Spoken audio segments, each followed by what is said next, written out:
हो जाइए, सब आदमी घूम जाइए। राजीव बाबू इधर। हाँ अब ठीक है। मांग है, यही बहुमूल्य मांग है कि एक यूनिवर्सिटी उनके नाम पर कर दिया जाए, एक भारत रत्न के लिए इनके नाम को अनुशंसा कर दिया जाए। मेरा नाम शंकर।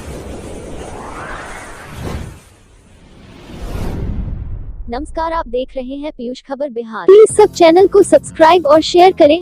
जिस व्यक्ति की, जिस शख्सियत की हम जयंती मना रहे हैं आज, वो आंचलिक उपन्यासकार थे और जिस प्रकार की ख्याति उनको दुनिया के स्तर पर मिली, उस तरह की ख्याति हिंदुस्तान के बहुत कम साहित्यकारों को प्राप्त हुआ। एक अंचल विशेष की समस्याओं को जिस प्रभावी तरीके से उन्होंने देश और दुनिया के सामने रखा और उस आधार पर जो कई कृतियाँ उनकी भविष्य में सामने आई बाद में, और जो महिला आंचल हुआ, पढ़ती पढ़ी कथा हुआ, कई प्रकार का वो लिखे लेख सब साहित्यकार के रूप में। और आपको मालूम है कि उनका जो एक ख्याति प्राप्त उपन्यास हुआ महिला आंचल, जिस पर उनको पद्मश्री अवार्ड भी भारत सरकार ने दिया, और फिर महिला आंचल पर फिल्म भी बनी तीसरी कसम, जो काफ़ी पॉपुलर साबित हुआ, और महिला आंचल का दुनिया के कई भाषाओं में अनुवाद हुआ।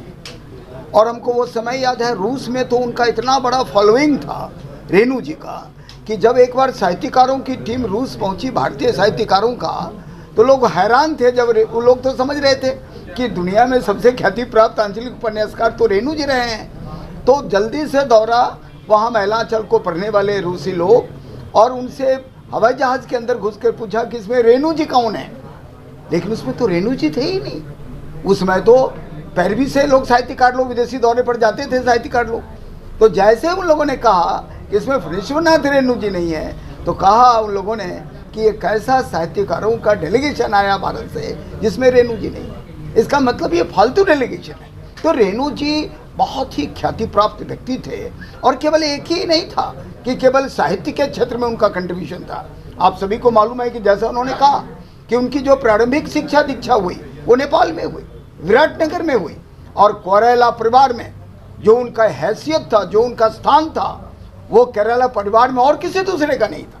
उनके लिए सारे तरह का अनुशासनहीनता को लोग बर्दाश्त करते थे। रेणु जी राणा शाही के खिलाफ जो लोकतंत्र बहाली के लिए आंदोलन हुआ नेपाल में, उसमें बढ़ चढ़ के हिस्सा लिया उन्होंने। कई बार वो जेल गए, भारत के स्वतंत्रता आंदोलन में भी 1942 में जो आंदोलन हुआ भारत का, भारत में भारत छोड़ो आंदोलन, उस आंदोलन में भी रेणु जी बहुत बढ़ चढ़ के हिस्सा लेते थे।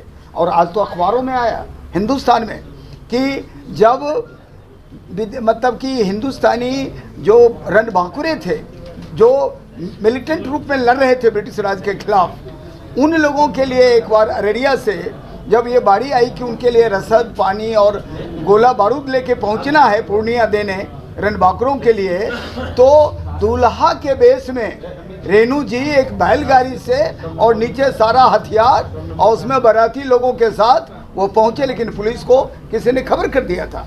फिर पूर्णिया में जाने से पहले उनकी पहचान कर ली गई और बहुत पिटाई हुई, बहुत तरह का उन पर यातना दिया गया। तो रेणु जी केवल एक विधा में नहीं, चाहे साहित्य का क्षेत्र हो, चाहे लोकतंत्र बहाली का क्षेत्र हो, और आप जैसा कि मालूम है उनके जैसा त्यागी और तपस्वी आदमी तो देश में बहुत कम उदाहरण मिलता है देखने को। जब हिंदुस्तान में आपातकाल लगा तो रेणु। आज हम लोग अखिल भारतीय धानुक महासंघ के तत्वाधान में फणेश्वर नाथ रेणु जी के जयंती धूमधाम से मनाया जा रहा है।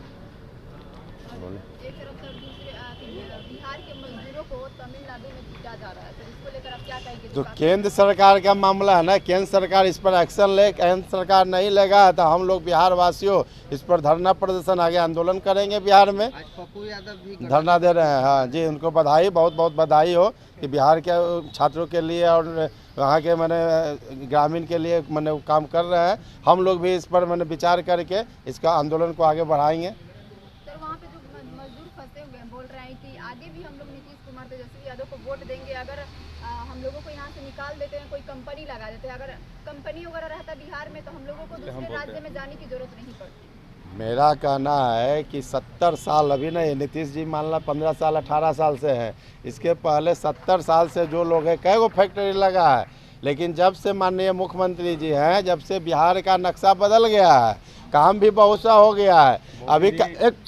कभी कभी अभी गांव में जाइए या कहीं जाइए तो लेबर खोजिएगा तो नहीं मिलेगा, क्या भाई तो नहीं है। तो इसलिए ऐसा नहीं है कि बेरोजगारी है, लोग जानबूझकर यहाँ से लोग जाते हैं बहुत सा कि हम काम कर रहे हैं बाहर। लेकिन वो भाइयों से अनुरोध है कि बिहार में बहुत काम है, इस माननीय नीतीश कुमार के नेतृत्व में बहुत काम है बिहार में आवें और काम करें। बिहार के बाहर जो भी फंसे हुए हैं उसके माननीय मुख्यमंत्री जी उस पर कदम उठा रहे हैं और आगे भी उठाएंगे और सब बिहार वासियों को बिहार लाएंगे। फणीश्वर नाथ रेणु जी की जयंती मनाई जा रही है, क्या सरकार से कुछ सरकार से मांग क्या करना है, इनके नाम पर पूर्णिया में हम लोग के नेता भी अभी आप लोग से बात किए हैं, हम लोग का भी मांग है कि पूर्णिया यूनिवर्सिटी का नाम इनके नामाकरण किया जाए और बिहार सरकार से रिक्वेस्ट है, आग्रह है कि इनको नहीं फणीश्वर नाथ रेणु जी को भारत रत्न के लिए अनुशंसा करके केंद्र सरकार को भेजे। हम लोग के दो मांग। कुणाल पटेल धानुक महासभा के जो युवा नेता हैं, और शंकर जी ने जैसे अभी कहा कि केंद्र सरकार की ये जो अभी मैडम ने अभी क्वेश्चन किया था कि तमिलनाडु में इस तरीके की दिक्कत आई, प्रॉब्लम क्यों आया, तो इतने साल बाकी सरकार अभी बीजेपी की भी सरकार थी, तो हम लोगों का उम्मीद था, यानी हमारी जो बिहार की जनता उनको उम्मीद था कि बीजेपी की राज आई है तो कुछ ना कुछ ढंग का होगा। लेकिन अभी तक उन्होंने कांग्रेस से विशेष राज का दर्जा मांगा तो वो तो चलो ठीक है, कुछ नहीं मिला। बीजेपी से जब उम्मीद हुई उन्होंने भी कुछ नहीं किया। अब हम कहें किन से उम्मीद है कि वो हमारे लिए कुछ करेंगे? अब तो केंद्र में बीजेपी है और तो कांग्रेस है नहीं कि हम उनसे उम्मीद रखेंगे हम। जी जी जी अब जो निर्णय होगा, जो हमारी सरकार अभी जो वर्तमान में जो सरकार अभी जो काम कर रही है उस पर अब वो निर्णय करेगी कि अब कहाँ कहाँ इंडस्ट्रीज और फैक्ट्री उन लोगों को बिठाना, जो बिहार सरकार तो कर नहीं सकती जब तक केंद्र सरकार का मदद नहीं मिलता है तब तक।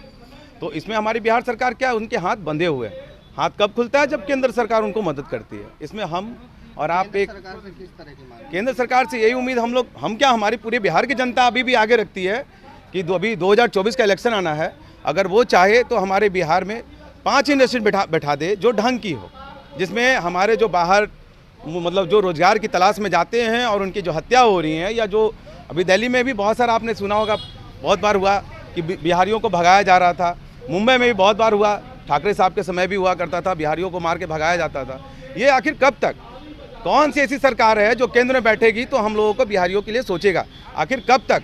युवा क्या करे, मजबूर है, हत्या करे लोगों का, क्या करे बताइए? शोषण तो हर जगह हो रहा है ना उसका। आपके नजरिए से सरकार के पक्ष में रहना चाहिए?